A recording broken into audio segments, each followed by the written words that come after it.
Empezamos con la teoría didáctica, hablando pues de la teoría didáctica desde Alicia Camilloni, la cual la define como la ciencia encargada de interpretar y construir una teoría sobre la enseñanza, ¿sí? Y en ese sentido expone como una de sus características más relevantes el análisis constante del carácter que debe tener el sujeto al cual va dirigido el discurso de la didáctica, de la ciencia y la didáctica, ¿sí? Ese sujeto es el docente. El docente es el sujeto sobre el cual se interesa la ciencia, conocida como la didáctica. Entonces, el análisis del carácter de este sujeto, según Camilloni, permitirá brindar una base para la construcción del discurso didáctico, ofrece un marco para la interpretación de su alcance y de sus límites, y por último proyecta algunas tareas que deberán estar necesariamente implicadas en el proceso de formación de los docentes. Hay que aclarar que eh, esto sale del capítulo 4 del libro El saber didáctico de Alicia Camilloni, capítulo 4 titulado El sujeto del discurso didáctico.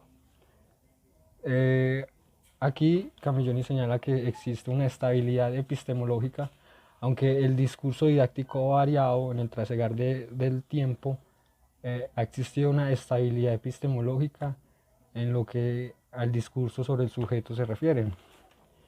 Entonces ahí plantea o expone mejor un, un trasegar histórico del concepto sujeto tratado desde diferentes filósofos. Toma Kant, a Hegel, a Marx, algunos teóricos de la Escuela de Frankfurt y termina con la concepción de Piaget para exponer finalmente dos concepciones de sujeto, que serían la de sujeto universal y sujeto concreto. Sujeto universal sería digamos, esas características universales que se le atribuyen a todos los docentes en cualquier parte del mundo, ¿cierto? Digamos, ese es el sujeto universal, el docente es un sujeto universal, docente. Ya el docente entraría a ser un sujeto concreto porque tiene unas particularidades y unas características que se le dan su contexto, sus vivencias, su forma de pensar, etcétera, etcétera, ¿cierto? Entonces esas particularidades, esas singularidades harían o marcarían, ¿sí? Para ya decir esto es un sujeto concreto y lo hace así más que todo como, o digamos, la teoría de la didáctica lo expone de esta manera para que el análisis sea mucho más acertado y no hayan generalidades o sesgos a la hora de realizar o de teorizar, pues, como dice Camille Johnny, de desarrollar más el discurso didáctico. Eh, en este capítulo la autora señala que la instrucción tome uno su verdadero camino depende del maestro, del alumno y del objeto simultáneamente, lo conocido como la tríada didáctica. Entonces es de gran importancia que los docentes eh, susciten, susciten la motivación en los estudiantes por la clase, que les atraiga los temas, que busquen la forma de que se enamoren del tema, de que les llame la atención, para que, según Camilloni, la instrucción tome el verdadero camino. Bueno, entonces ya en ese sentido y teniendo claro lo que es un sujeto concreto y un sujeto universal, la didáctica también, la teoría didáctica también ejerce una misma dicotomía dentro del propio análisis a la hora de estudiar las didácticas, porque va lo mismo, ¿cierto? Para no caer en generalidades o sesgos. Entonces está la didáctica general, que se podría ver a grosso modo como la ciencia que se ocupa de los problemas sobre la enseñanza, sus estrategias, metodologías, evaluaciones, las secuencias didácticas, lo institucional, la formación docente y los diseños curriculares. Y por otro lado, entonces tenemos las didácticas específicas, que estas ya obedecen a campos más delimitados del conocimiento, que le dan cierta singularidad, ¿cierto? Entonces, por esa particularidad que tienen estas didácticas específicas, no podrían ser aplicables a todo el mundo o en todos los espacios, momentos, etcétera, etcétera. Entonces, estas didácticas específicas están delimitadas por nivel, edades, disciplinas, institución, sujetos, y bueno, entre otras categorías que podrían pues, tenerse en cuenta cuando se habla de la didáctica, de las didácticas específicas. Cuando iniciamos con el tema de la didáctica de la educación física, nos encontramos con la siguiente pregunta. ¿Las clases de educación física solo se tratan de fútbol y de voleibol? La experiencia vivida en la etapa escolar por nosotros nos podría llevar a pensar que sí, pero contrario a esto, la educación física trabaja desde la motricidad, no solo en el desarrollo físico, sino también en el desarrollo cognitivo, social y emocional en la etapa escolar, pues tiene la necesidad de articular procesos que no son abordados en otras asignaturas, además de generar hábitos de vida saludable. Cuando ya nos remitimos a la didáctica de la educación física, nos encontramos que en la mayoría de escuelas quienes dan las clases de educación física no son docentes especializados en estas áreas. Sin embargo, sí es necesario y estamos en la capacidad de partir de los siguientes puntos.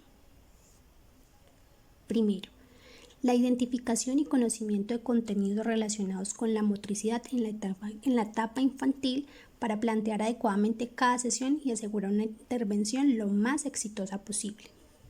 Segundo, partir del reconocimiento del contexto para identificar necesidades, fortalezas de cada uno de los niños, además de identificar los materiales y los lugares en los que podemos trabajar. Tercero, identificar conocimientos previos de los y las estudiantes. Cuarto, promover la motivación como clave de aprendizaje y fomentar la mayor participación posible, sin que esto sea visto como competencia de ganadores o perdedores.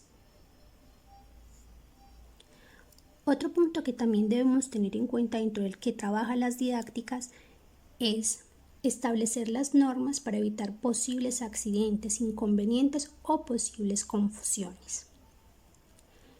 El siguiente punto, nosotros como docentes debemos actuar como modelo a seguir al realizar los ejemplos. Debemos dar las asesorías necesarias sin perder de vista a cada uno de los estudiantes. Es necesario que nuestra mirada esté enfocada a cada uno de ellos.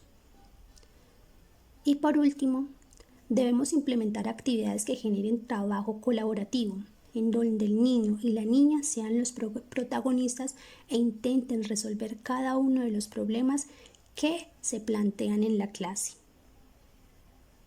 Una forma de alcanzar las metas de aprendizaje con la didáctica de educación física en básica primaria es a partir del juego, donde le permita al niño una diversión, que le permita utilizar la imaginación. Esto hace que el niño se vuelva recursivo y tenga un mayor aprendizaje o un aprendizaje significativo a partir de la experiencia, ya que le permite al niño mucha agilidad, le libera la mente y absorbe la creatividad y da paso a un mejor aprendizaje. Además, cuando utilizamos el juego con una intencionalidad pedagógica, ese se convierte en una fase indispensable en el desarrollo del niño, ya sea psíquico, afectivo, social, espiritual, porque este lo relaciona con diferentes ámbitos sociales, culturales, políticos, emocionales, ya que le permite experiencias diversas aplicadas al pensamiento simbólico y concreto del niño, dándole la capacidad de tener un aprendizaje significativo, desarrollar diferentes capacidades que a su vez le permiten al niño asimilar la realidad del mundo que lo rodea, ubicarse dentro del contexto real, dándole la oportunidad de que el niño desarrolle diferentes habilidades, no quedarse simplemente en una habilidad motriz de movimiento, sino que le favorece la imaginación, la creatividad, la autonomía, la autoestima, volver al niño protagonista de sus aprendizajes. Un juego que puede ser muy útil con el fin de alcanzar las metas propuestas con la didáctica de la educación física en la básica primaria es el cuento motor. Este juego es muy divertido y le permite a los estudiantes desarrollar muchísimas capacidades. Este juego se trata de que el narrador es el docente. El docente va narrando un cuento, mientras que los estudiantes van representando cada una de las acciones que representa el cuento. Y antes de realizar este cuento, obviamente, se les designa a cada uno de los estudiantes una acción o un actor dentro de los que están en el cuento.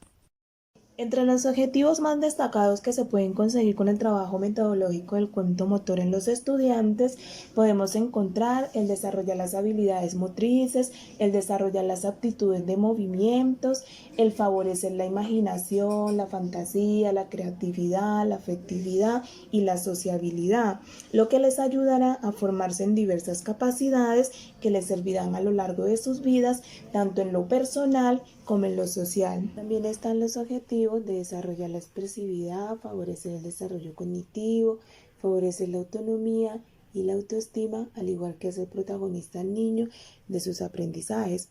Esto le facilita al niño como estudiante generar experiencias significativas al desarrollar capacidades para expresarse y comunicarse, al igual que generar competencias cognitivas y motrices. Algunas ideas metodológicas para tener en cuenta por parte del docente a la hora de poner en marcha la actividad en relación al cuento motor.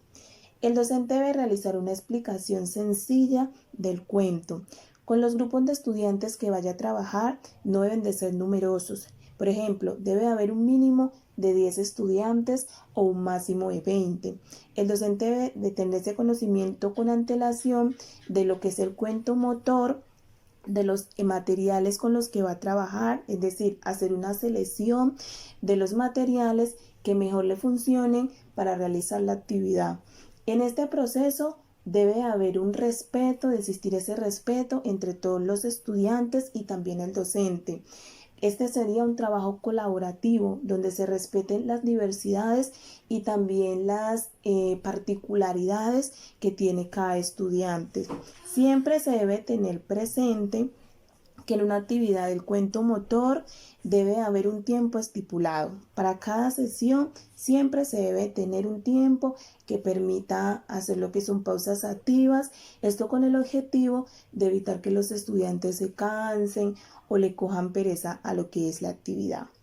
Cuando se finaliza lo que es la actividad en relación al cuento motor, se debe hacer una charla conjuntamente donde se exprese lo que se vivió en la actividad, lo que significó para cada estudiante, y a partir de esa socialización se pueden hacer actividades de dibujos, de representación de personajes, de murales o también de canciones.